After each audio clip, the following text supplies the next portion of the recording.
Welcome everyone to Getting Started with ForeFlight. This is our monthly webinar where we go over a lot of things that new users need to know.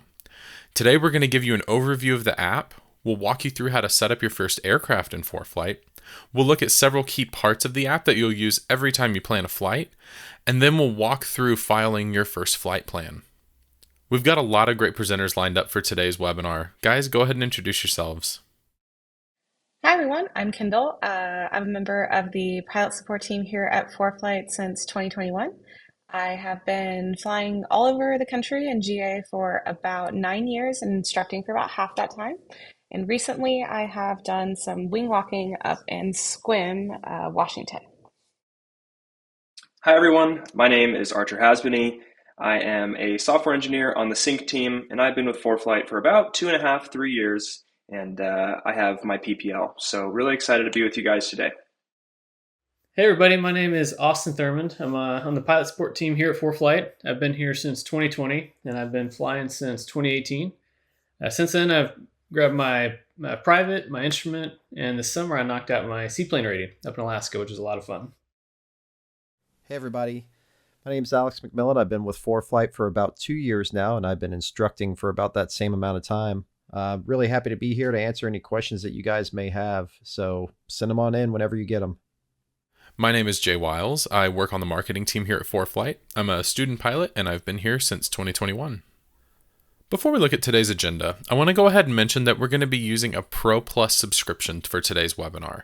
Now that's our middle subscription plan, but almost all of the features that we use today are going to be available to customers on any subscription. If they're not, if they require Pro Plus or Performance Plus, we'll be sure to put a graphic like this up in the corner of the screen so you'll be able to know. So on to today's agenda, we're going to start by showing you how to navigate ForeFlight. Then we'll look at setting up your downloads to make sure you have the charts and data that you need for the regions that you typically fly in. After that, we're going to walk through setting up your aircraft, including setting up a performance profile to help you get more accurate time and route and fuel calculations. And then we're going to get into planning your first flight in ForeFlight using both the Maps and Flights tabs, and we'll take you all the way to filing it. Now after filing, we're ready to fly, so we'll look at some of the useful in-flight features and post-flight features of ForeFlight as well. And then I'll come back and briefly touch on some of the features that many of you can use if you've purchased a Pro or Performance subscription plan. And then all of us will share some of our favorite tips and tricks that are easy and useful and that many people who've used ForeFlight for years may not even know. After that, we'll wrap up with some Q&A. Before we begin though, I'm going to mention you can ask questions during today's webinar using the GoToWebinar message panel on the right side of your screen. We have a team of people standing by to respond to you, and I'll also take a few of the more popular questions that come in and ask them to the group at the end. And I want to mention we tend to get a lot of questions during this webinar, especially as we get toward the end.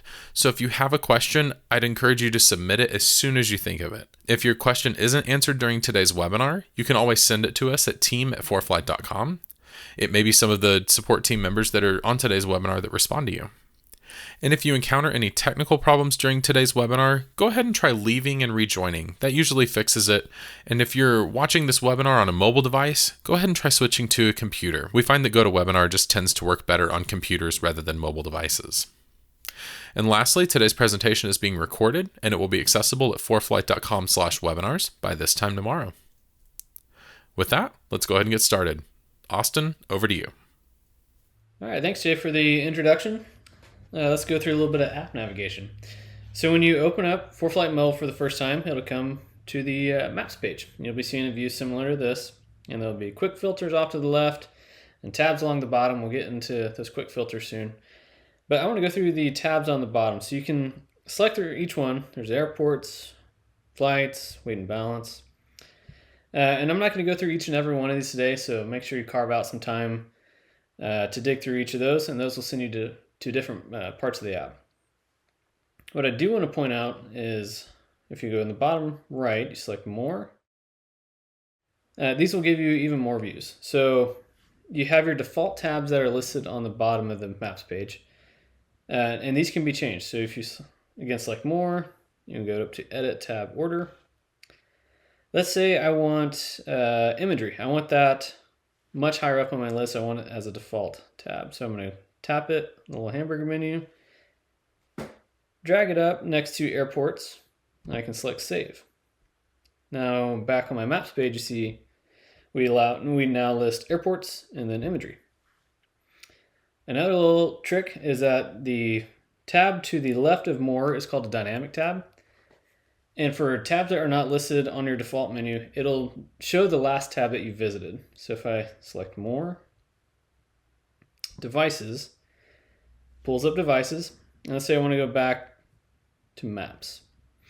It's going to leave devices right there next to more. And I can do that with, say, custom content. That's custom content. Let's go to flights.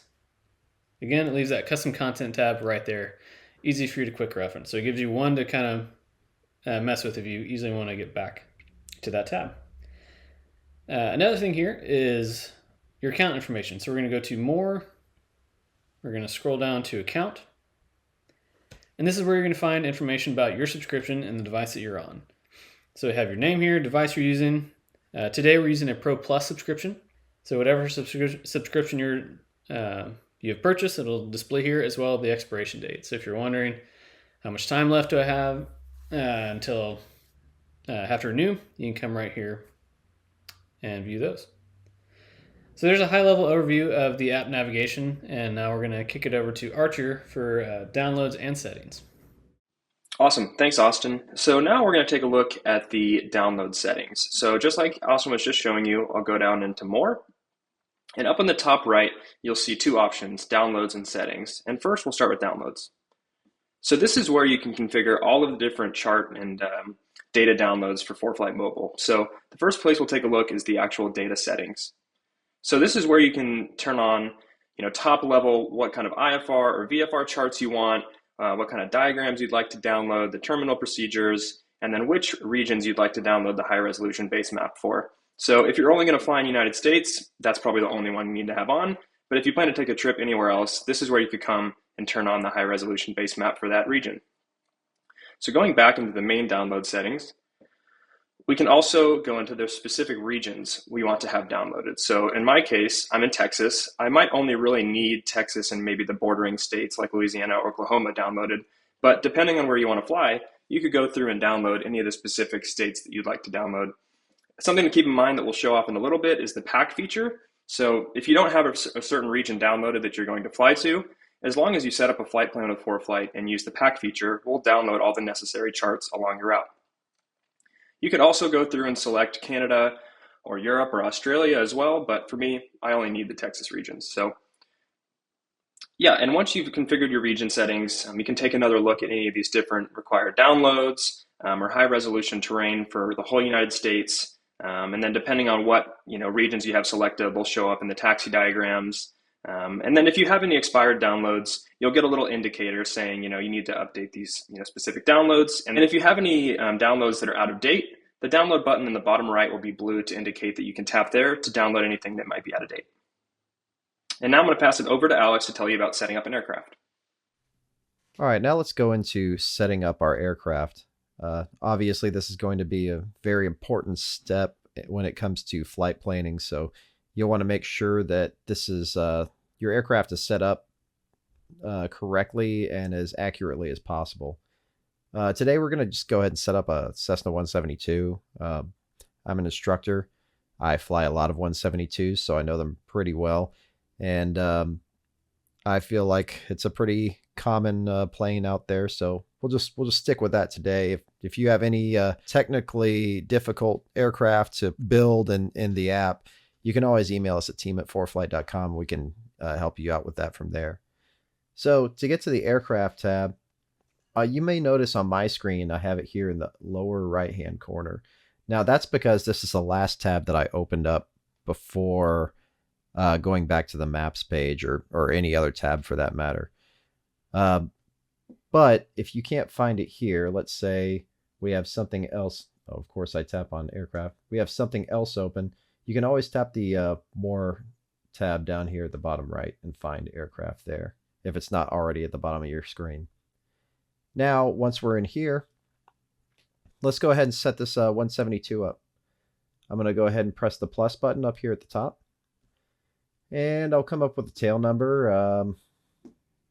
Let's do November 54321 and look at the aircraft type from there. All the call sign and serial number and all that stuff, you can enter a serial number. If you want to set up a call sign for your aircraft, that's something you'll need to email us about, but just stick to the tail number if you are not really sure what to write into those boxes. Next, we'll look at aircraft type. Now, this is really important. Make sure that you actually choose the correct aircraft type here, because if you choose the wrong one, you're going to be missing out on some features that are going to be really helpful. Like you might be tempted to go ahead and hit C-172 for the Aviones Columbia here, but you're not going to have stuff such as your weight and balance profile that will be automatically built into the app for you. Or if you're on a performance plane, you won't have those performance profiles that are automatically built into the app for you. So make sure you're under the correct type of aircraft. I'm going to go ahead and pull that down. And anything for a Cessna 172 or any kind of Cessna aircraft, look for the Cessna aircraft here. Now I'm going to go down and find, what have I been flying a lot lately? I've been flying the Echo model. So I'll go ahead and use the Echo model here. All right, now that I've got this up and going, I can move down. I can choose the aircraft category. Obviously, this is going to be an airplane. Or I can choose the aircraft color. I'm not going to change it because in this world, 54321 is a white aircraft. We can also put in the home airport. I'm going to say 3 Tango 5. I've been flying out of there a lot lately, so let's do 3 Tango 5. And then we can choose the airspeed units and length units from here. Now, these are going to be important because this is going to factor into the actual planning of your aircrafts and the planning of your flight plan later. So you can either choose between knots or miles per hour, or you can choose between inches, feet, meters, millimeters, or centimeters. I'm going to keep it to knots and inches because that's what I'm used to, but feel free to change it around to however you see fit. Specifically for your type of aircraft, you might want to take a look at the POH and see, oh, all of the numbers here are in miles per hour. Maybe we should adjust to that. All right, next really important thing here is going to be the performance section. You're going to need to enter one of these. Now, if you have Pro Plus and below, you're going to have to build your own basic performance profile. And of course, for 172, it's pretty easy, and I'll go ahead and walk you through it here. So I'm just going to name this my Cessna. Oh, and of course, it wanted to let me know that the filing setup is complete. Thank you, ForeFlight. So, my Cessna. And let's take a look. So this is going to be in climbing, true airspeed, and knots. I'm going to say that's going to be about 73. That might not be entirely accurate. Again, folks, I'm just doing this as purely as an example, but 73 is about what I remember is correct for that aircraft. We'll also look at climbing fuel per hour. Now, if you're a newer pilot and you're flying an older plane, this is always kind of an important thing to think about. Do you want to throw the numbers directly from your POH into here?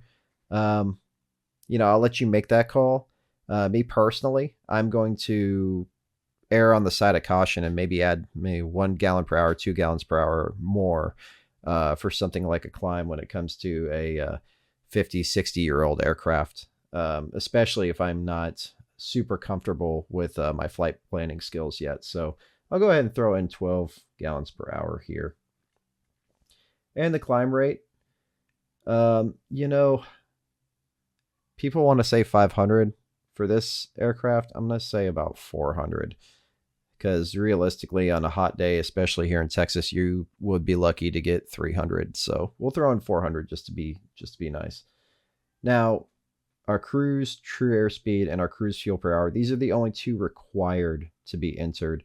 However, I recommend filling everything out as close to as accurate as you possibly can, because if you don't, you're going to be getting bad information on your nav log later and bad information for your flight planning purposes later. So it's always important to really take this part of the building the aircraft seriously. That being said, I'm going to throw in 2 random numbers that I think are about correct because we're doing a webinar. All right. And then the descent fuel per hour, we'll say it's about 6. And descent rate, we'll go ahead with an even 500 feet per minute. Okay, perfect. Now I'm just going to go ahead and make that default so that whenever I am creating a new flight plan, this is the first thing that pops up. All right, excellent. We've got our performance profile put in there. We look at our best glide speed and best glide ratio. If you're choosing one of the aircraft that is like kind of the correct aircraft to choose from, this is going to automatically be added in. So, you know, there's probably no reason for you to change either of these, but you might want to check your POH and verify all information just like you always will anytime that you're creating or using an EFB. I'm going to say the default cruise altitude, we're going to put it at 3,500 because, like I said, summer in Texas. All right, and the maximum ceiling, 12,500, definitely not in Texas. And this next portion right here, the weights portion, this I want you to pay attention to and make sure all the information is correct, especially things like your basic empty weight, your max takeoff weight, and your max landing weight. Now, you may see that the max ramp weight is a little bit higher. What we're taking into consideration there is your max takeoff weight of 2,300 pounds plus 1.2-ish, more like 1.16 gallons of fuel for the taxi purposes. So that 1.2 gallons equals about 7 pounds. So that's why we give you a max ramp weight of 2,307. And max zero fuel weight, this one I want to kind of point out because this causes a lot of confusion. If you do not see a maximum zero fuel weight listed in your POH anywhere, if it doesn't exist, keep it the same as the max takeoff weight.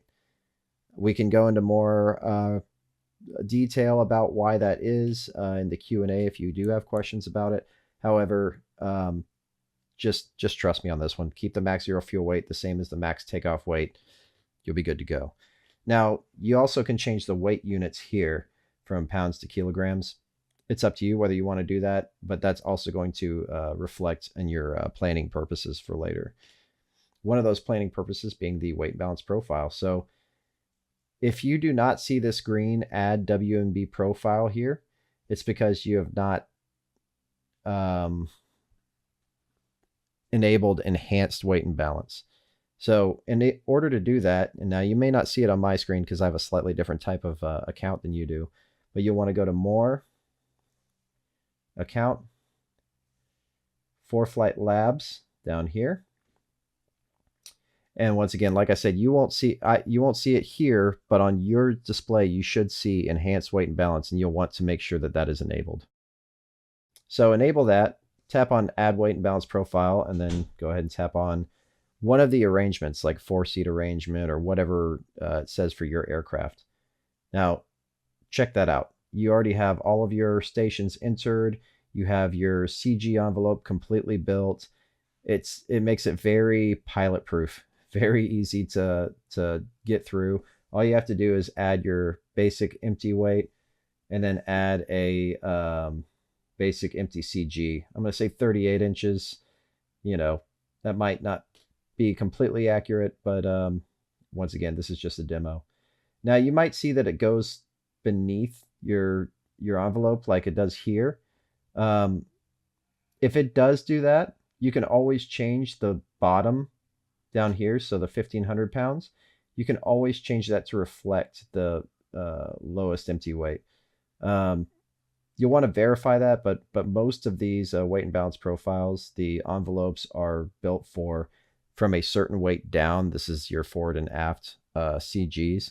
So on this aircraft, I believe it says from 1,950 pounds and under, your forward and aft CG limits are going to be 35 inches and 47.3 inches. So you can always just change that down, or just know in your head that it's going to be within the CG limits if you're below it.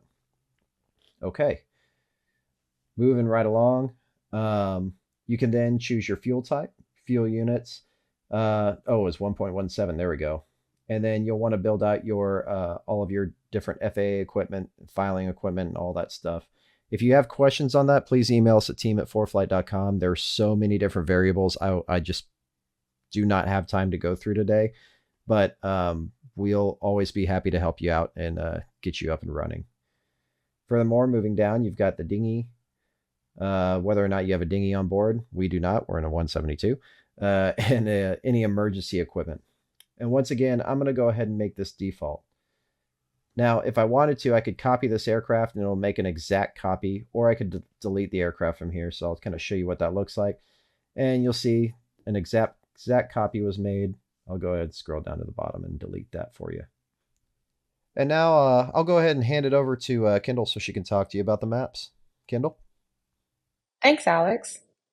Looking at our maps page, it is selected down here at the bottom left. We have map selected. And currently, I just have the aeronautical layer turned on. To see what type of layers that you have enabled, you can tap at the top left on our layer selector. As you can see, the aeronautical is currently highlighted. But on both sides of this layer selector, you have a number of different map options as well as weather or traffic options.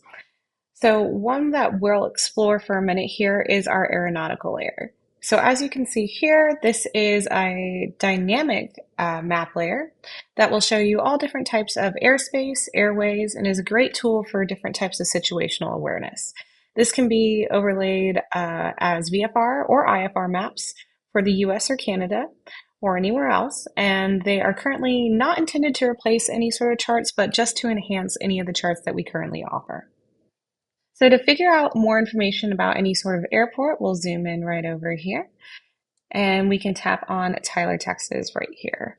So as we tap on any sort of airport, we have this pop up on the right-hand side that tells us this is Tyler Pounds Regional. And it gives us all the other additional information about this airport, whether that be just info in general, weather, procedure, or even NOTAMs, and it can continue on through FBOs.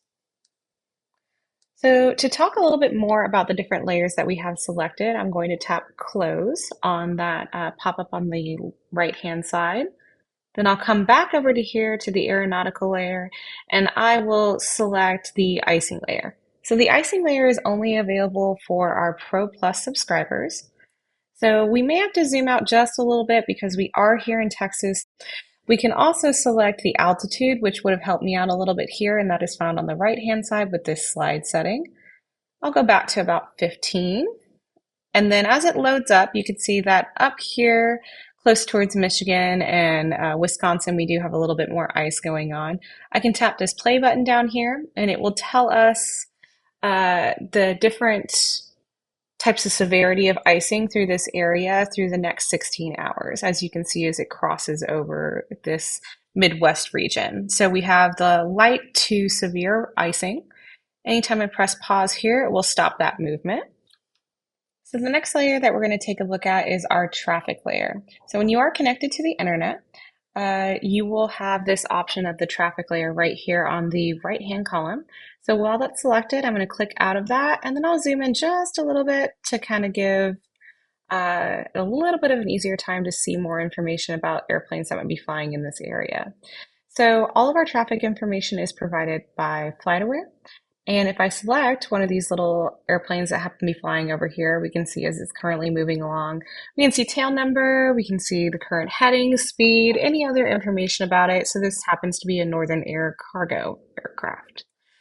I'll tap off to the side, and this can be done on any of these little aircraft that happen to be in the area. So this happens to be an American Airlines flight. The next layer we'll take a look at, tapping back on the layer selector, I will deselect traffic and I will select NOTAMs. So any NOTAMs, as you can kind of see here, popped up in the background whenever I selected this layer. So whenever I want to know more information, we'll say about this NOTAM right here. We'll tap just on the inside of that, and we can see that this is a NOTAM that is for exercises that are scheduled in the area. It is currently active. You can see the active dates right there at the very top, as well as any of the additional information that you may need to know about it. You can tap close, so the side view will disappear. The next one we'll take a look at is our AirMet, SIGNET, and Central Weather Advisories layer. So we'll deselect the NOTAMs, and we will go ahead and select that layer. So as we can see here on the map, we got a few that popped up. And if we want to know any of the extra information about these, same idea, we're going to tap on that line right there. We can see that currently this is for a convective storm that happens to be in the area. And additionally, it will show all the other information, the current times, when it was produced, and everything else. Tapping closed on the little pop-up on the side, we'll take a look at a few more layers that we have. So one of my favorite, especially for flight planning, is going to be our flight category layer. So as you can see, as this is selected, we have a lot of different colors that come out here in the background. For the most part, this area seems to be VFR, marginal VFR, but up here at the very top, you do see a airport that is IFR. So this is just giving you a breakdown of the current information from the METAR in this general airport. So if we select that while we have the flight category layer turned on, you can see that the weather automatically pops up so we can see more of the current information for that airport. Tapping closed and going back to our layer selector, I'm going to scroll down slightly, and one of the other layers that I like to use for any sort of flight planning is going to be our fuel layer. So as this pops up here, you can see all the different prices that we have for fuel. While this is a great layer, you as pilots yourselves can also help for any of this information that we have. So say for instance, I happen to go to this airport right here, and I notice that they have recently changed their fuel price. So I can select this FBO, and you can see right here, it even tells us if we want to add, confirm, or change a report of any sort of pricing, we can actually tap to select here. We can report a change, or we can confirm the current fuel there is actually going to be $5.25. So we'll tap back and we will exit out of that for right now. So tapping on our layer selector up on the top left, we'll scroll down slightly, we'll take off the fuel layer. So on ours, we may have the same amount of layers that you have, or more or less, depending on what current plan that you are on. And this can all be checked at any point in time, as was said earlier, over here on the Bore and Accounts page to confirm which subscription you are currently on. The next thing we're going to take a look at here on the Maps page is going to be our flight plan box. So our flight plan box is going to get a more in-depth look, as well as a flight plan itself when Austin goes through this in a little bit. So for right now, I'm just going to close that back up again, and I will tap this gear button right here, which is our map settings. So we have a lot of different areas in the ForeFlight app that contain settings. Typically, each page will have some sort of settings. This one does as well. So screen brightness is readily available here, as well as inverting any sort of chart colors or anything like that. As we kind of scroll down here, we can always customize the aeronautical layer, so the layer that is currently on. That means we can turn on or off things like heliports or seaplane bases, just depending on your current ratings and needs for each flight. As we can continue to scroll on down, we have different options for our auto center mode. All that this means is whenever you're flying along and you see your plane on the map, it's just where that plane will actually be. One of the big ones that I really do like to have on is whenever I'm flight planning, I do like to see the extended center lines of any runway that I'm looking for, as well as enabling breadcrumbs, which is a good backup for any sort of track lock that you may have. The second biggest one that I highly suggest everybody has a look at whenever they turn on is the layer selector down here. You have multiple selections. So I currently have that enabled, and the best example that I can give is whenever I go into the layer selector like we were earlier, I have the option of being able to select more than one layer without this drop down closing. So as I do that here, we'll turn on clouds and traffic, and then I have to tap outside of that drop down for the layer selector to disappear. So a good example, going back into our settings, if I turn off this setting, so multiple layer selections off, I'll go back over to this layer selector and say I want to turn off both clouds and traffic. I go to tap traffic and it immediately closes. So this is a good way to customize your experience and make sure that you don't have things like that turn off or on. So I'll enable that back again. The third one that I would highly suggest everybody have enabled is right here under the aeronautical portion of settings is quick filters. So quick filters, as you watch on the left side of the page, I'm going to go ahead and turn that off. This is something that would be enabled or disabled when the aeronautical map layer is turned on. With quick filters turned on, I have great access to being able to turn on things like any fixes that I happen to have in the area, as well as any terrain, turning on or off highways as additional assistance for whenever we happen to be flying as VFR pilots, or anything like that. But I would say easily this is a great thing to have right here on the side so you're able to see more or less information. So the next thing that we'll talk about on our maps page, very briefly, we'll touch on the fact that this next little bit is going to be synthetic vision. Currently, as you can see, I do not have any sort of synthetic vision device connected. That would be something like a Sentry. Later, we'll have Austin take a look at that, and Austin and Jay will both give us some more information on it. So I'll disable that for right now. And then the next thing we'll take a look at is going to be our instrument panel. So as I tap this next symbol that does look like an instrument you'd have in your airplane, take a look at the bottom of my screen so you can see when it's enabled. As all this information kind of loads up, you can see that I have a couple of different things that I'm currently tracking. So height AGL, my track, my accuracy of whatever device I'm currently using, or if I happen to be connected to a device. So as this information comes along, and say for instance, I was no longer interested in wanting to know my current flight time as I was flying. I wanted to change this instrument to be something else. So I can tap this. We can scroll through and see, well, I can change this to a couple of different things. Maybe I want to know what the current Zulu time is instead of my flight time. So as I tap right here, you can see that the current Zulu time is displayed. I'll go ahead and close the instrument panel. And then I will open up my routes. So my routes can be anything, as you can see here, between my favorite routes, which are flights that I've planned with frequency, and I just happen to go the same route every single time I go for my $100 hamburger, or anything that we have all worked here to make this webinar for you guys. It can also be any of my recent flights. So these are flights that you just happen to type in and maybe scrapped because you didn't like the way that it was put. These can also be whenever we select these flights. You can see that in the background when I select it, it automatically pulls up that flight as well. All right, thanks, Kendall. So with that new knowledge in mind, we're going to create a route on the maps page. So with your maps page open, if it's not already, in the top, we'll select the FPL box.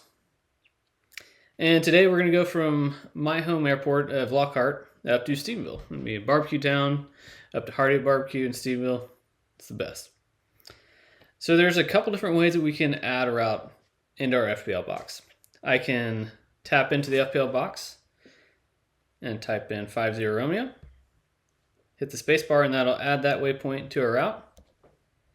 Or if I see it on the maps page, you can tap on it, select add to route, and that'll add it to your route. So come up here and find Stephenville. So again, I can type it in.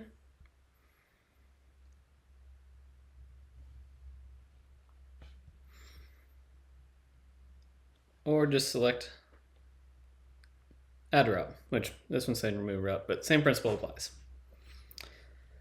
So you can kind of see an outline of the route that we'll be flying today. You'll notice we're going to hit some airspace up here. So to get around that, we can what's called rubber band a route. And so rubber band a route allows you to alter your flight path if you need to get around some airspace. So we're going to grab the center of the magenta line, drag it to where we'd like to place the user waypoint.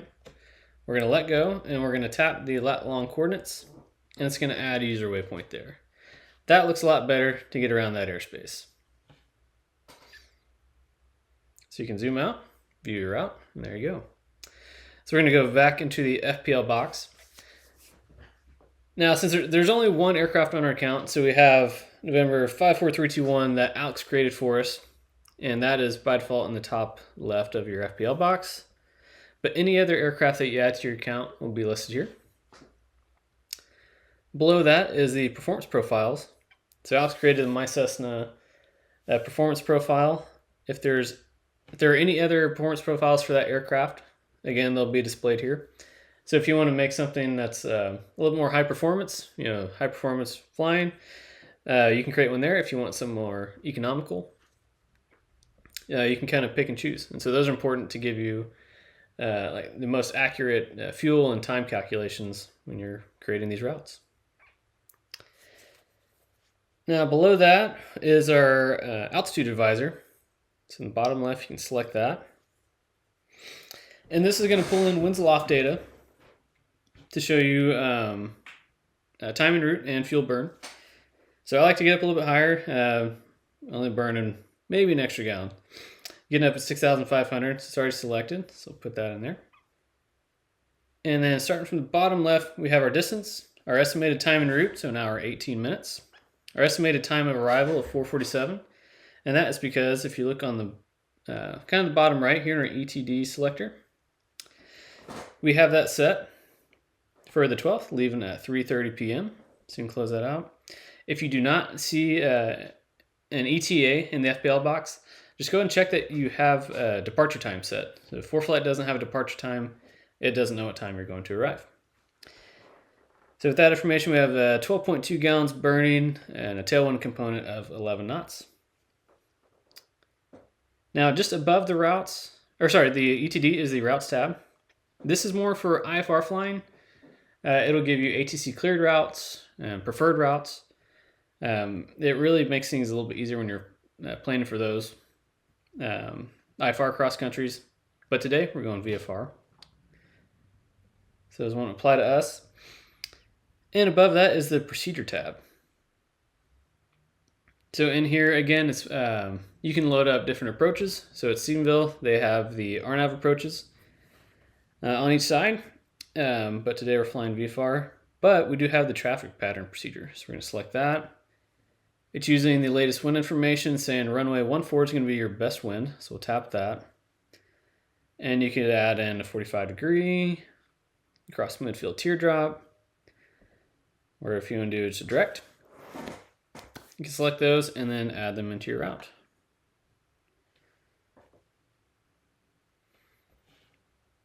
And it'll paint it right there on the maps page. So with that, we have the profile view, which is going to be in the bottom right of the FPL box. We'll select that. If you're a pro or a performance subscriber, you'll have the profile available to you. And this is going to show you your different airspace, different obstacles. So today, looks like we're just going to nick the Charlie airspace of Austin. Now, we're good pilots, so we're going to have flight following, but I want to stay clear of their airspace and I want to plan for that. So just like before when we were clearing looks like the Mo is just south of Stephenville, we're going to use the rubber band method to get around that. So we can grab our route, grab the center of the magenta line. We'll drag it out west. We'll stay clear of San Marcos as well. We're going to let go, and we're going to tap on the lat long coordinates to add a user waypoint. And we'll open our FPL box again, and we see we're no longer conflicting with that airspace. There's our altitude set at 6,500, and I'd say we're pretty much set on playing in this route. The last thing I want to show you is to pack for the flight. Now it shows that briefcase with the exclamation point on it. We're going to tap that, and what this is going to do is pack all this weather information, fuel pricing, NOTAMs, all around the route of your flight. So if we plan for Lockhart up to Stephenville, it's going to get all the weather NOTAM information for our trip and keep it on our device. That's important because if you aren't connected to an ADS-B device, if the charts aren't downloaded to your device, they will not be with you when you take off and you're no longer connected to the internet. So what this does, it keeps it on your device for I think it's 3 or 4 hours through the duration of your flight, so you can reference it quickly. So we've planned for our flight, we've packed for it. Now let's send this over to Archer on the flights page. Awesome. Thanks, Austin. So what you're looking at here is that same flight plan that Austin just planned, but on my map view, which I have in dark mode. It's a little easier on the eyes in my opinion, but hey, it's personal preference. So what I'll show you now is sending this over to the flights page. So I'll tap the flight plan editor here up in the top left, and that familiar send to button right here is what will allow me to send it over to flights. And so this will jump me over to the flights page. And all of that information that Austin just filled in on the maps page will automatically pre-fill over here. So you can see the distance, estimated time en route, ETA, flight fuel, and all that kind of stuff is automatically populated for me here. And a lot of people ask, what's the difference between planning on the maps view and the flights view? And I think one of the key differences is this HTML briefing here. So if I tap this briefing button, it'll go ahead and download all the necessary information that I'll need along my flight plan. So weather, SIGMETs and AirMets, the different taxi diagrams, the weather synopsis, NOTAMs, all of that will be pulled up in this really easy to digest graphical format. Something worth noting is the briefing feature is available globally, but this nice format is only available in the contiguous United States. So unfortunately, if you're planning a flight from the United States to Canada, you'll still get all of this information. It just won't be like this. But this is a really, really nice way to just kind of get the whole picture of your flight ahead of time. So one more thing I'll touch on the actual briefing is if you're not seeing that graphical briefing format, you can go into More, Settings, and type in Briefing Format. And you can see I have graphical HTML turned on, but if you want this in the PDF format, you can also change that there. All this other information is exactly what Austin planned there in the maps page. You can see the same kind of overview. You can pick a route just like you could from the maps page.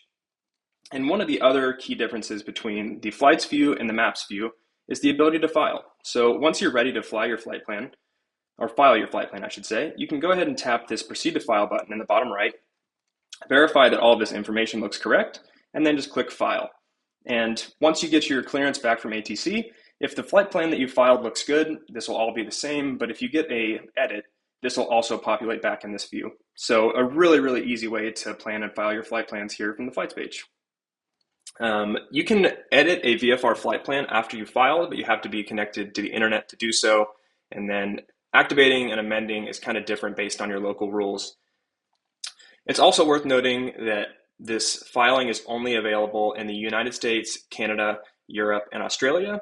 But it's worth noting that if you do want to use this in countries that are not supported, you can go and press the Send To button in the top right, click Share PDF, and this will generate you an ICAO flight plan that's at the bottom of this PDF. And now I'll hand it over to Alex to tell you about Inflight. So now that we filed our flight plan, let's go ahead and get the plane ready for flight. So we'll go ahead and take you through step by step. Let's just kind of go through a simulated flight in our mind. So what's the first thing you do when you get to the airport, besides fill up with coffee at the FBO or something like that? You're going to want to go ahead and go through and pre-flight your aircraft. And what do we use to pre-flight?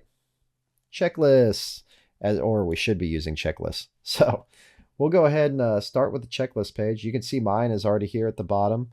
So I'll go ahead and pop over there. And you can see I've already kind of built a lot of different checklists. Let's make one for our 172E. So C172. We don't have one for the 172 Echo, but I know that the 172 November is pretty much the same airplane with, maybe different flaps. I think the flaps on the November are going to be electronic and the Echo are going to be manual. So we'll just go ahead and open that. And again, this is for demo purposes. So let's just check it out. So I'm going to attach this to our aircraft here by hitting that look up aircraft button. And then I'll go ahead and tap done. Now that we see our checklist down here, I can go through and verify everything is correct to my aircraft. Obviously, I'm using a different model checklist than the aircraft that I fly. So I'm going to want to really go through and verify each one of these steps to make sure it agrees with my aircraft. And you can do this by taking a look in your POH. You can do it by looking at another checklist that you rely on and already have verified is correct. But just make sure that these two kind of agree with each other. Now, a lot of people, especially when I'm teaching, will say, I like having my paper checklist. I like kind of taking a look at it and having it, I'm used to it. And, as an instructor, I will say, do what is most comfortable for you when you're flying the aircraft. However, when you're with an instructor and you have that bit of a safety net of somebody watching over you and watching your every step, that might be a time to start kind of practicing using something like this feature. And the reason I like this feature so much as an instructor is it's one, it's very easy to use. The UI is great. If you want to pop through your pre-flight checklist inspection, we can look and say, okay, control wheel lock, done. Ignition switch is off. Avionics power switch off. You can go through and just tap through them, or you can either tap the speak button, skip button to completely skip this step, or the check button, which will go through and actually just check them off for you. You can always also reset your entire inspection and to save time at the beginning of the day. Furthermore, you can edit each one of these different items here by tapping the edit button at the upper right corner and changing something. Say you want to, for the baggage door, it says check. You might want to change that to lock so that you don't forget, or something like that. Obviously, this is not as extreme a change as some of them could be, but there might be certain things with your aircraft that you might want to add as a remark, at the bottom. Hit edit, and you might want to add some notes, make sure to stow, or something like that, so that later on when you're looking at this checklist item, you remember to stow that control wheel lock, or you remember to start your timer for an IFR flight, or you remember to do your GUMPS checklist when you're coming in. Different things that you can do to make it really catered to your aircraft and catered to your experience. Now, what I love about the checklist is the emergency section. It makes it so much easier. You can just tap that emergency, or you can tap this icon in the upper corner. Either one works, and it'll pop you over to the different types of common emergencies that you might have. Again, you can cater it to what you want, but what I really like about this is it kind of goes in a logical timeline as to what you might have happen or have occur. I'll have my students for their takeoff briefings go ahead and just go directly into here and talk about, hey, if I have an engine failure during a takeoff run, I'm going to take my throttle, put it to idle. I'm going to apply my brakes. I'm going to retract my wing flaps. I'm going to take my mixture to idle cutoff, my ignition switch to off, and my master switch to off. And then I'm going to talk to ATC.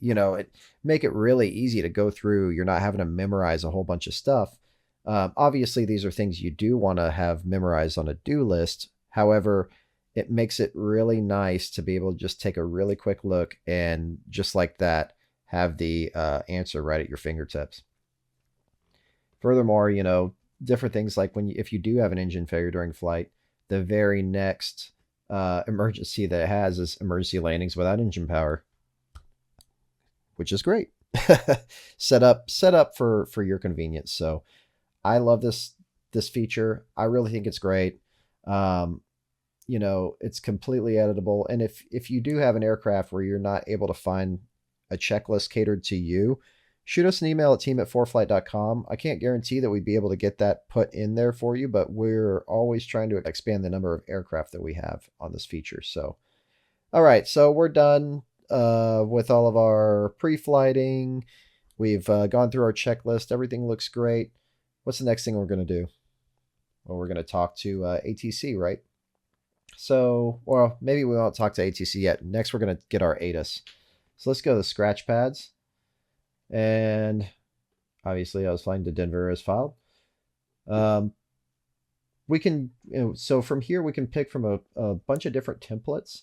I'll usually use the draw scratch pad here, or the craft. I actually use craft because I'm more often going to be flying IFR than VFR if I'm flying by myself. And then we'll also look at, we could also look at this ATIS one here. ATIS one's great. I mean, you don't have to write down all of your information. You can do it in a very easy manner. I still use the craft one because I'm just used to that page. But some people like this so that, for the sky, instead of having to write broken, overcast, or anything, they can just boom and then write in their number here. So really cool feature. Makes it easy to have all your information right there. And you can always just go back to the scratch pad later and check out what you'd written down previously. All right, now let's go back to the maps. We're getting ready to go. We want to, let's say we're taking off from, we'll say 3 Tango 5. How about that? Coming to 3 Tango 5 here. So a couple cool things that I like. The way that I like to have my map set up is, first of all, I usually have it on the base map. Now that's just for me. I recommend that when you first get started, going through private pilot and everything like that, that you have the VFR sectional up, so that you can kind of verify what you're seeing with your flight plan versus what the sectional is saying. But I just use the base map for my flying. And I'll have the aeronautical layer up so that I can kind of see all the different navigational features that I might want to use or might pertain to me that I might miss if I'm just looking at that VFR sectional. So a nice thing about this too, the more you zoom in, you start to get a taxiway diagram at your different airports. So really cool, useful feature, something that can help you follow along while you're taxiing, especially when you are unfamiliar with a specific airport. So I highly recommend going to more and making sure that aeronautical is displaying. Next, I like to have extended center lines added onto my maps. So you'll only really see this if we go ahead and put in a flight plan. So let's go ahead and do that now. Well, we're not going to be flying in Canada today. So let's fly 3 Tango 5 to, we'll go to Waco. How about that? So with that put in, if I look down and make sure that my extended center lines are enabled, which they are. Oh, I think I just disabled them. I sure did. All right, then we can zoom out and we can see how they display here.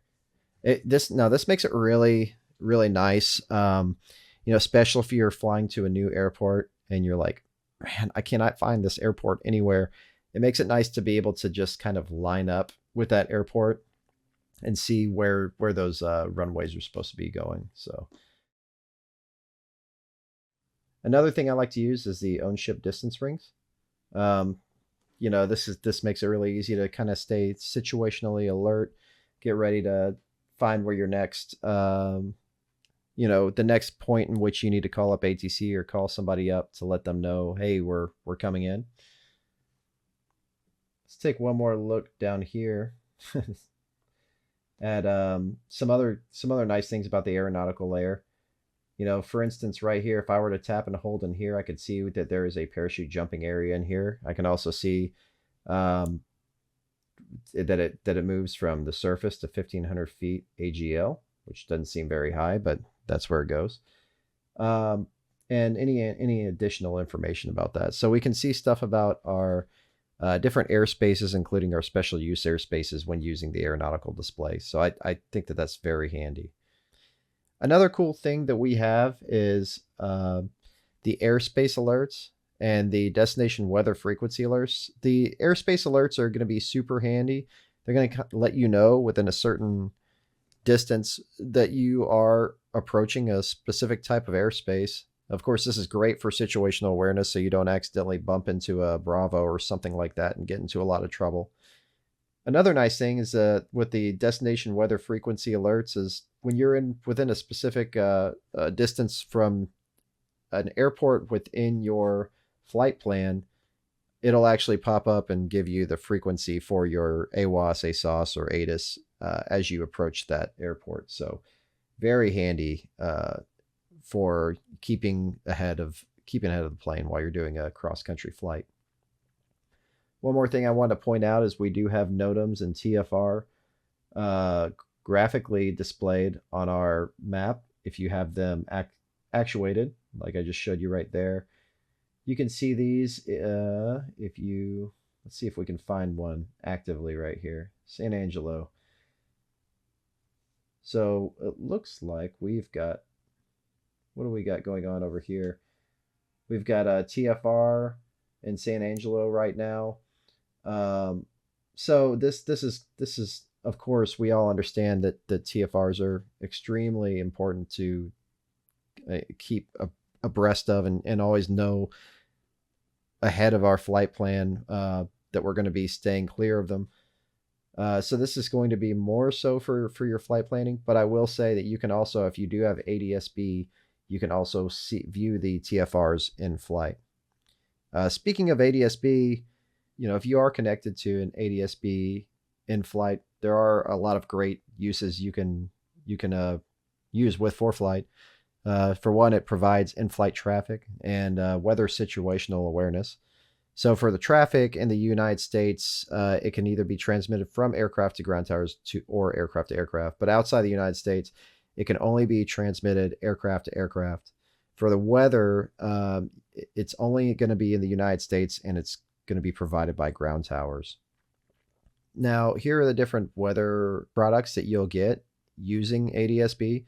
You get NexRad, METARs, TAFs, AirMets and SIGMETs, CWA, PIREPs, special use airspaces, NOTAMs, cloud tops, icing, lightning, turbulence, winds, temperatures aloft, and freezing levels. So definitely a lot of good information that you could have for your in-flight flying, and can keep you safe. Now, something as a CFI, I just have to mention, ADSB is not meant to puncture through storms. This is for avoidance and not for tactical flying. So just make sure that if you do see anything heavy or anything crazy out there when you're using ADSB, it's always safer just to turn around. That being said, we'll go ahead and take a look at all of our post-flight stuff with Kendall. Kendall, take it away. So the next thing we're going to talk about is some of the post-flight features that we have here at ForeFlight. So tapping more on the bottom right-hand corner, we will select track logs from the views here on that right-hand side. So you can see here that we have a great track log that was pulled up for us that Jay did. All the track logs that we have available on this particular test account can be seen here on the left-hand side. We're going to keep with this Century Plus track log right here. So whenever we find a track log or we get a track log that we've done on a device, you can see a play-by-play of any of the altitude or speed right here on the right-hand side. This can also be selected for anything else that happened to be done during this flight. Because Jay recorded this on a Century Plus, he does have G-Load available here as an option for us to see what we're doing. This can also be changed to pitch or bank or anything else that happens to be available in here. I'll go ahead and leave that on speed and altitude for right now. Jay also did a lot of time here on the ground during this track log. He told us that there was something going on the runway, so they had to hang out for a little bit. So you can kind of see here on the map up here, there's a little bit going on here on the ground. Because we don't want to record all of that time on our track log, because we're just kind of looking for the flight information, we're going to tap Edit down here on the right-hand corner. And we're going to kind of edit this track log so it's a little bit closer to just the flight time. I'm going to tap Done whenever I'm complete editing that. As you can see here, it's just more of the flight information about the altitude and speed. Because we edited this track log, that does not mean any of the information that we took out, so all that time sitting on the ground, has disappeared completely. If we ever wanted to add that information back, we can tap that Edit button again, drag that scrubber along, so all that information appears again. I'm going to move that back. And then at any point in time, if we wanted to see our track log in movement, we can hit that play button down here. You can see there is a little bit left out here on the ground. And then it goes through the entirety of Jay's flights, or Jay's flight for that day. Because this was a training flight, you can see here we have a couple of different maneuvers as he goes along during his flight. And we can always hit pause, or we can always move this scrubber here along so you can see a little bit more of what he's doing. So one of the next things we want to make sure of so you have a track log for your flight is go into More. We'll tap Settings. And then just to make things a little bit easier, using that filter button up there at the top, I'm going to type in Track, just so track logs come up. On this device, and for yours, hopefully, we have that enable start and stop and enable auto start and stop. So during your flight, when it detects that you are at an airport and that you have been above 40 knots, that your track log will start to be enabled. This can also be double checked manually if you go to the Maps tab. And then over here on the left-hand side, you can see this record button. I'll tap it as an example. Once it's highlighted and that counter begins to count up, it means the track log has started to be recorded. And if at any point in time you want to go ahead and stop that manually, you can tap that record button again and the track log has stopped recording. We're going to go back into the track log that we have here from Jay's flight, and we are going to send that to Logbook. So to do that, we make sure that this track log is selected, and then up here in the top right hand corner, we're going to press that send to button. So with the send to button selected, we're going to hit Logbook because that is where we want to send that to. So now that we've sent this track log to the Logbook page, up here at the very top of this logbook entry, because it automatically generates one, you can see that our track log is here. We do have the option to add or change the current track log. So if we were on a cross-country flight and the track log stopped recording in between times you got fuel, this would be a perfect opportunity to go ahead and add that additional track log on. But we're going to go ahead and hit cancel because this is just the one flight for us. Next, we'll scroll down through here. We'll double check that the date is correct, as well as any of the other additional information that is automatically added onto this track log. So we'll make sure that we have the correct aircraft information in here. If it's not, we'll go ahead and go in here and we'll select any of the other aircrafts in here that correspond with that. If we landed at a different airport en route, we'll go ahead and type that information here. As you can scroll through here, you can see that there is options to add any of the hobs or tack time, as well as duty times. For us, we're just looking to confirm the total time from our edited track log. So that time on the ground we were counting up, so maybe we need to add another 0.3 to this. If Jay was already a certified private pilot, we would add PIC time just from that suggested time that we have right there already. If this was cross-country, we would add that as well. We only did the one takeoff and landing that day. That is reflected right here on this side. If any instrument approaches, holds, any of that is completed during this flight, we can go ahead and add that information here, as well as any approaches that were done at the airport. Because this was a training flight, there was dual receive. We'll use that auto suggest information right here. And we are able to add an instructor's signature to this because this was a training flight. So at any point in time, if you need your instructor to sign this, you can tap Add Instructor Signature. Request signature, meaning that you can go ahead and send this to their email so they are able to sign it and then send it back to you. Or if they happen to be sitting next to you, you can go ahead and tap Sign Now and they can enter all of their certification information and sign it while they're with you. Now that we've completed adding this logbook entry, any of the other information that we have here in Logbook, we have our currency summary. So because this is a test account, we only have a little bit of information in here, like our latest flight review as well as a medical. We can always add different types of currency summaries that we're interested in. So if we want to be more specific about the aircraft type of currency, or if we want a more specific night currency, that can always be added. As you scroll a little bit further down, attuned to different settings that we have here in ForeFlight, we also have Logbook exclusive settings, as well as Logbook exclusive aircraft. So any of the information that we want to have on our reports, we want to make sure that we always add a complete Logbook aircraft to any of our Logbook entries. That way, any of our reports are showing the most accurate, up-to-date numbers.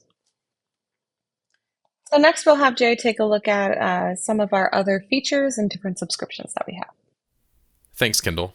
I'm excited to walk you through some of the features that we have available in our Pro and Performance subscription plans, and it's really hard to distill down all of the great value that these subscription plans have, but to put them in a sentence, Pro Plus adds safety-enhancing terrain and situational awareness features, advanced weather forecast layers, and must-have features for IFR flying. And Performance Plus includes even more advanced forecast visualizations, 3D airport and route familiarization, integrated weight and balance planning, and takeoff and landing distances. Now you can see a breakdown of all of our features and which subscription plans they fall into at foreflight.com/pricing. So let's jump into some of the features available in Pro and Performance Plus. The first feature I want to look at is ADS-B traffic breadcrumbs. Now this feature is only available when you're in the air, or really I should say when you're connected to an ADS-B device. So you can get signals through air-to-air transmission from any ADS-B out equipped aircraft, or from ADS-B towers picking up the signals from ADS-B equipped aircraft. So in this example, you can see two traffic targets here on the map, and using ADS-B traffic breadcrumbs, I can tap on one of them and see what that aircraft is up to. As you can see, this aircraft is doing several laps in the pattern at Taylor. So this feature really gives you a great picture of what's going on around you.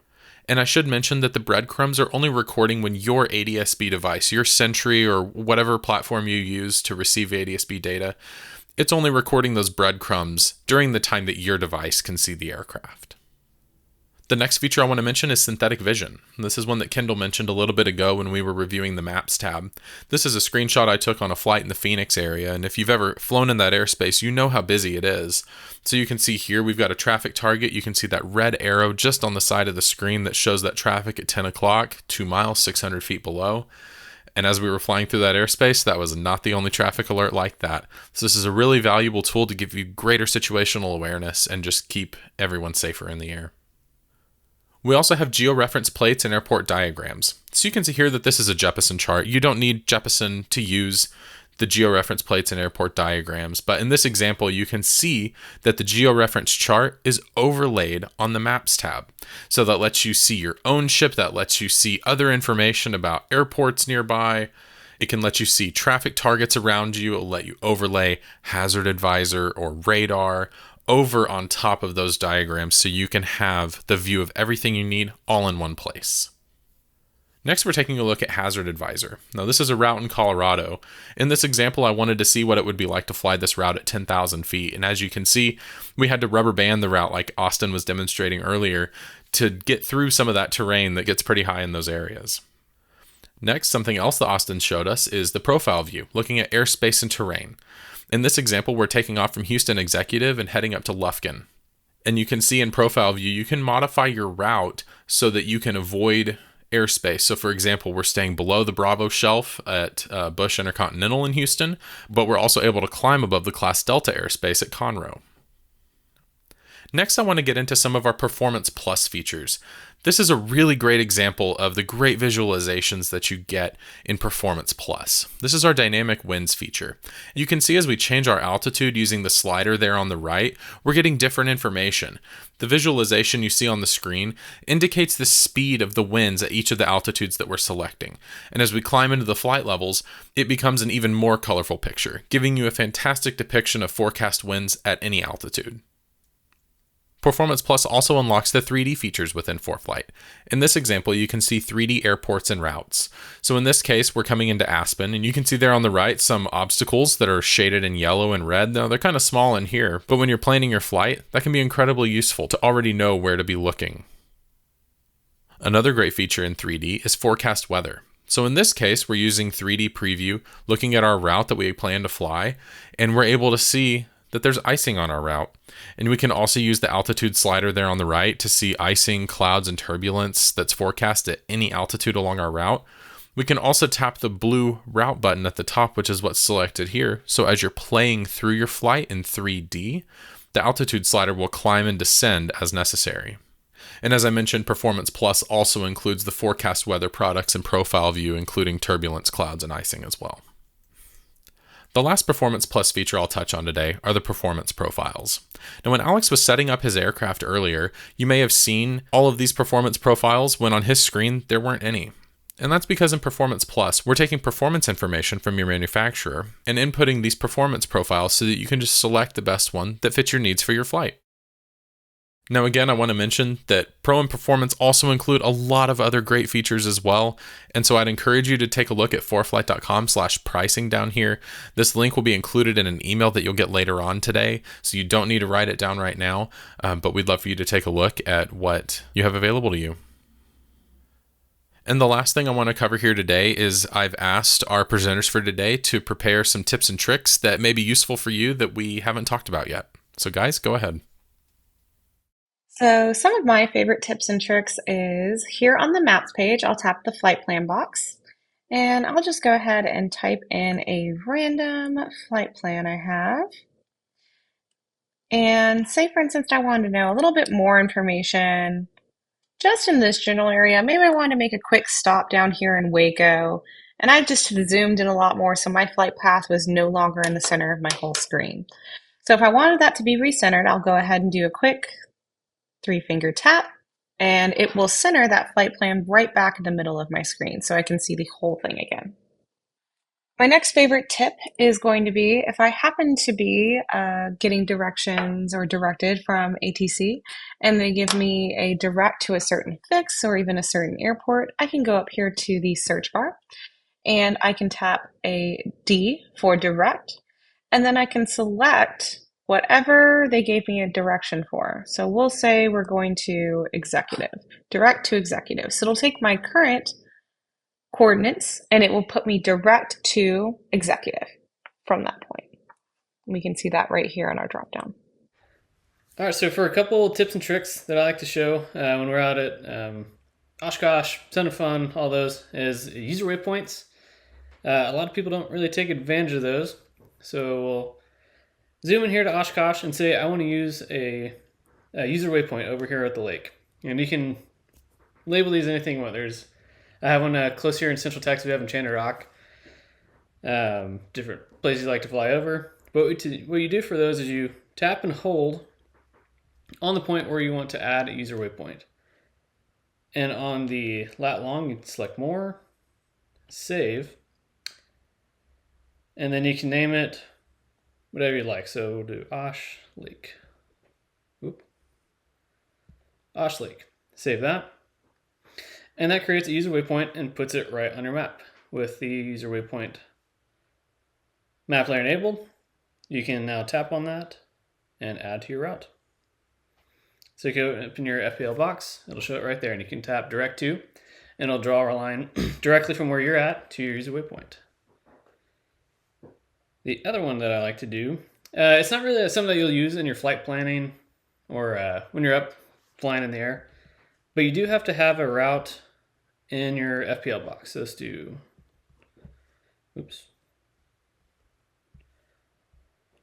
Austin to Sugar Land, and this will give you your profile view, as you normally would see. And you can actually use the 2-finger ruler method. So I like to show this up near like Colorado. But if you do the 2 fingers to add a ruler and you open the profile view, you can drag this and see the terrain move as your route moves along the map. Again, it's not really something that you would use in a lot of flight planning, but I think it's just really cool. You can zoom in, see there's like the Bravo airspace of Denver. You kind of zoom it out. I think it's cool. And that's my tips and tricks. One of my favorite tricks that I actually utilize on a pretty day-to-day basis is something I think is pretty cool. If you're in an area and you want to see what the local weather is like in any location on the map, you can just tap, even like here in the middle of nowhere, Texas, tap and hold. And then up here at the top right, you'll see a WX icon. Go ahead and tap that and it'll bring up the local daily forecast for that area. I think that's pretty cool, personally. I'll wrap up this section with just one more quick tip. Whenever I started working at ForeFlight, I got a really great piece of advice, and it kind of goes with what Alex just showed us with pulling up the weather anywhere.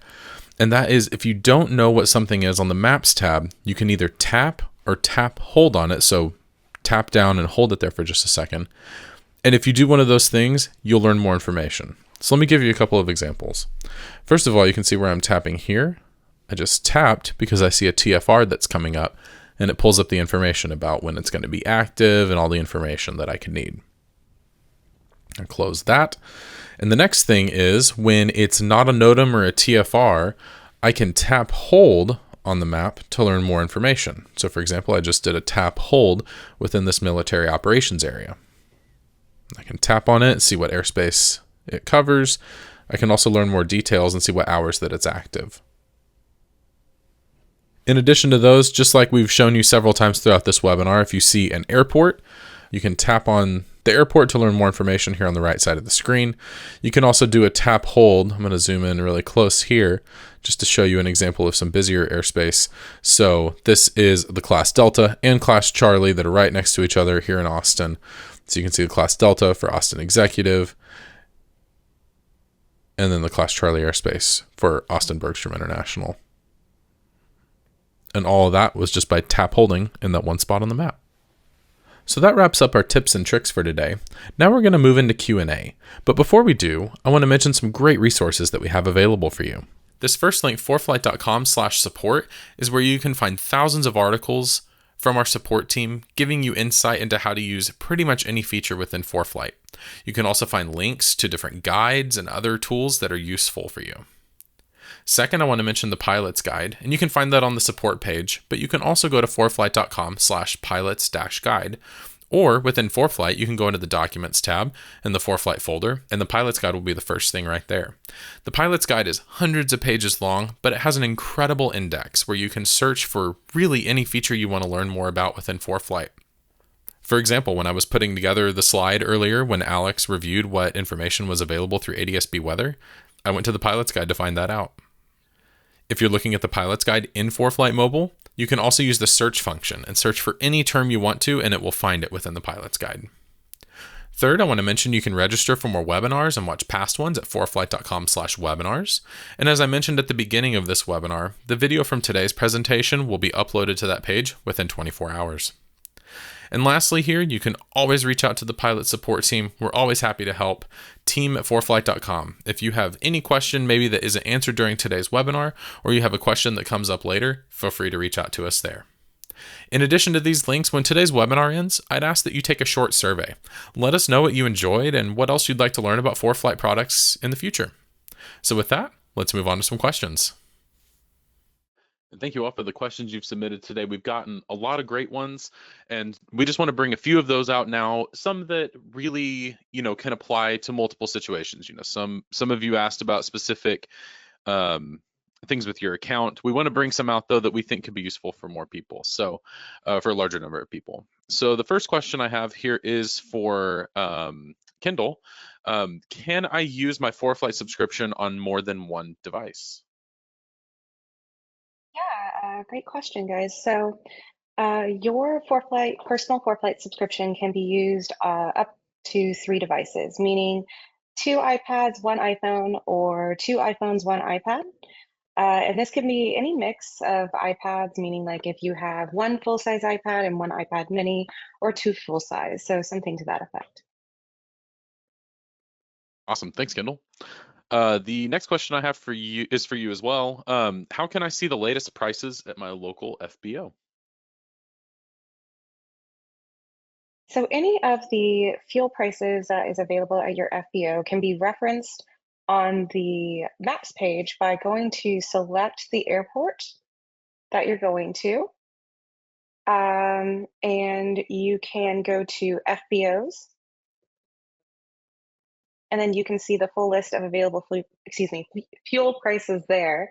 You could also add the layer for the fuel selector on the top left of the maps page. And that can also help during flight planning. So if you're looking for a specific route that just has the lowest fuel prices, like I'm sure we're all looking for, you can go ahead and filter that by those fuel prices right there on that layer. Great, thanks, Kendall. The next question I have is for Alex. We were just looking at my iPad there a second ago, and we see snow and radar. I'll just pull it up so you guys could see the same thing again. Can you talk a little bit about the sources we use for weather layers? Yeah, absolutely. So, majority of our weather layers, I just said leather layers, weather layers is going to come from NOAA, or the National Oceanic and Atmospheric Administration. So that's going to be any of the like METARs, TAFs, AirMets, SIGMETs, PIREPs, any imagery that we have, winds aloft, temperatures aloft, icing, CWAs, and MOS data also any area forecast discussion. So that's all going to come from NOAA. The radar imagery and radar imagery, worldwide lightning, any US, Canada, Doppler radar, including hail, tornadoes, mesocyclones. Those are all going to come from the weather company, which is a Watson and Cloud Platform business unit of IBM. So any of our, including our infrared and visible satellite imagery as well. And then finally, we also receive some information from the U.S. Air Force 557th Weather Wing if you have a military flight bag. And that's going to be for METARs and TAFs. Awesome. Thanks, Alex. Speaking of, weather, and when we're talking about planning with weather, after getting a briefing the night before, we had one person ask, how can you update that briefing the next morning? Yeah, so basically, anytime you make a change on your flight plan, now we took it all the way through on this webinar through flights. From that page is where you're going to be able to see that briefing. If you want to update that the next morning, the easiest way to do that, well, really two ways, is either change one thing about the flight plan very slightly, like maybe change the time by maybe 5 minutes or something like that of your ETD, or you can simply hit the refresh button at the top of the display there. Once you hit refresh, you'll pull up that briefing one more time, and if there have been any changes since the night before, it will populate that data. Great, thanks, Alex. Kendall, another question for you. We have someone asking if we have more templates available for checklists that maybe they can download, or do they just need to edit what's already there? So whatever checklist that may not currently be available in ForeFlight at this time, there's two great practices for this. You can either use a blank template and edit the entire thing to match the one that you currently have, or if you're just looking between two different types of 172s, for instance, you can find the closest one to the one you are currently flying and edit that checklist to best fit. If this is an aircraft that we entirely do not have on file, then please reach out to us at team@foreflight.com and send us the PDF version of your POH with the section that has your checklist in it. So that way we can put in a request for that to be uploaded into our system at some point. But the best way as well, whenever you're editing checklists, and the fastest because it's available only on ForeFlight Mobile, is to use a Bluetooth keyboard. I would say if you can hook that up to your device, it is quite a bit faster than trying to type it all out on either your iPad or your iPhone. It absolutely is. You're very right on that. I know I've got my keyboard connected at home, but hey, I'm working in ForeFlight all day, so it makes work a lot faster. Thanks, Kendall. We have a couple more questions that I'll just answer kind of quickly here. We had one person ask, how can I just see the JEP charts for any airport that they have a charting subscription to? They want to see the SID, stars, airport diagram, etc., without having to create a flight, maybe in the flights tab or the maps tab. So I'm going to switch over to my iPad again here, and you can see here that I'm back on the airports tab.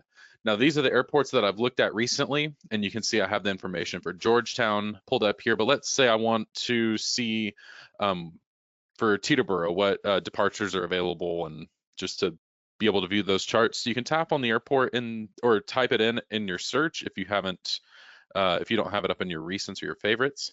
Then you can tap procedure. And if you have a Jeppesen charting coverage linked, those charts will appear first. Now, down below, if you don't have Jeppesen charts connected, you'll see a ForeFlight airport diagram, as well as any FAA diagrams or anything specific for that section. You can also see departures, arrivals, and approaches as well. And again, the Jeppesen coverage is here at the top, and the government charts at the bottom. Now, something that is if you have Pro Plus or above, something that you can do also. If you want to see it on the Maps tab, even though you haven't planned a flight, you can tap right here. And I'm going to do that on this ILS.